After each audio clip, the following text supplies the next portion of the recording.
தற்போதைய அண்மை செய்தியை பார்த்துக் கொண்டிருக்கிறோம். சட்டமன்ற நேரலையில் அதிமுகவினர் புறக்கணிக்கப்படுவதாக குற்றச்சாட்டு முன்வைக்கப்பட்டிருக்கிறது. வெளிநடப்பு செய்த அதிமுகவினர் இந்த குற்றச்சாட்டை முன்வைத்திருக்கிறார்கள்.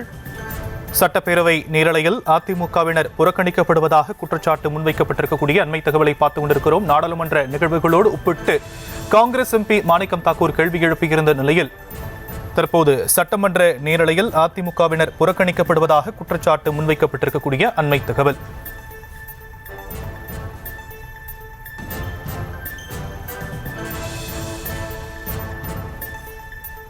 சட்டமன்ற நேரலையில் அதிமுகவினர் புறக்கணிக்கப்படுவதாக குற்றச்சாட்டு முன்வைக்கப்படுகிறது. இது குறித்தான அண்மை தகவலை பார்த்துக் கொண்டிருக்கிறோம்.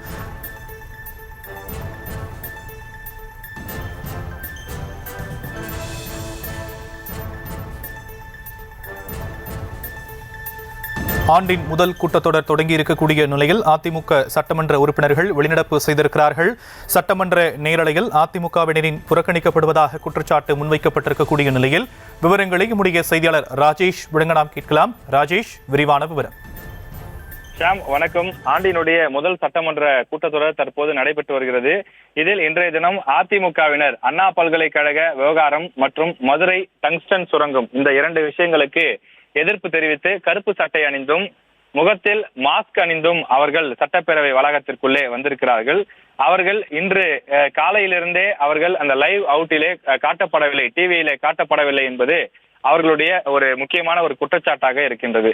வழக்கமாக எதிர்க்கட்சியினர் கேள்வி எழுப்பினால் கூட அவை தொலைக்காட்சிகளில் ஒளிபரப்பு செய்வதற்கு ஏதுவாக சட்டமன்றத்திலிருந்து அந்த லைவ் அவுட் வழங்கப்படும். அதாவது சட்டப்பேரவைக்கு வெளியில் மட்டும்தான் மற்ற தொலைக்காட்சிகள் ஒளிப்பதிவு செய்ய அனுமதி உண்டு. சட்டப்பேரவை வளாகத்திற்குள் ஆளும் கட்சியும் எதிர்கட்சியும் எதிரெதிர் வரிசையிலே அமர்ந்து சபாநாயகர் நடுநாயகமாக அமர்ந்து இந்த அவையை நடத்துவார். அப்படி நடத்தக்கூடிய இந்த அவையிலே உள்ளே நாம் சென்று ஒளிப்பதிவு செய்வதற்கு எப்போதுமே அனுமதி என்பது கிடையாது. எனவே தற்போதும் அந்த அனுமதி என்பது தொலைக்காட்சிகளுக்கு வழங்கவில்லை. அதே நேரத்தில் சட்டப்பேரவை சார்பில் பணம் செலவழித்து வெளியிலிருந்து தனியார் மூலமாக பெரிய கேமராக்களை கொண்டு வந்து கிட்டத்தட்ட நாலாபுரமும் கேமராக்கள் போட்டு ஆளும் கட்சி எதிர்கட்சி சபாநாயகர் அவருக்கு எதிர்தரப்பில் இருக்கக்கூடிய விஷயங்கள் என அனைத்துமே முழுமையாக அங்கு ஒளிப்பதிவு செய்யப்படும். அவ்வாறு ஒளிப்பதிவு செய்யப்படக்கூடிய அந்த விஷுவல்கள் அனைத்தும் உடனுக்குடன் தொலைக்காட்சிகள் மூலமாக நம்முடைய நியூஸ் தமிழ் உள்ளிட்ட மற்ற அனைத்து தொலைக்காட்சிகள் மூலமாகவும் வெளியில் காட்டுவதற்கான ஏற்பாடுகள் செய்யப்பட்டிருக்கும். அவ்வாறு செய்யப்பட்டிருக்கக்கூடிய அந்த ஏற்பாடுகளில் அவர்கள் ஒளிப்பதிவு செய்ததை கொடுத்தால் மட்டும்தான் நம்மால் காண்பிக்க முடியும். எனவே இன்றைய தினம் எதிர்க்கட்சிகள் வைக்கக்கூடிய முக்கியமான குற்றச்சாட்டு, எதிர்க்கட்சிகளை இன்று டிவியில் காட்டவில்லை. அதற்கு காரணம் சட்டப்பேரவையில் அவர்கள் லைவ் அவுட் கொடுக்கக்கூடியவர்கள் அந்த ஒளிப்பதிவு செய்ததை எதிர்கட்சி வரிசையிலே அமர்ந்திருப்பவர்களை மட்டும் அந்த ஒளிப்பதிவை மட்டும் நமக்கு கொடுக்கவில்லை.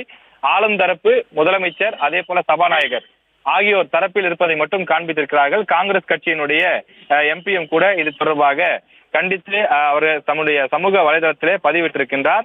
தற்போது அதிமுகவினரும் இந்த குற்றச்சாட்டை முன்வைத்திருக்கிறார்கள்.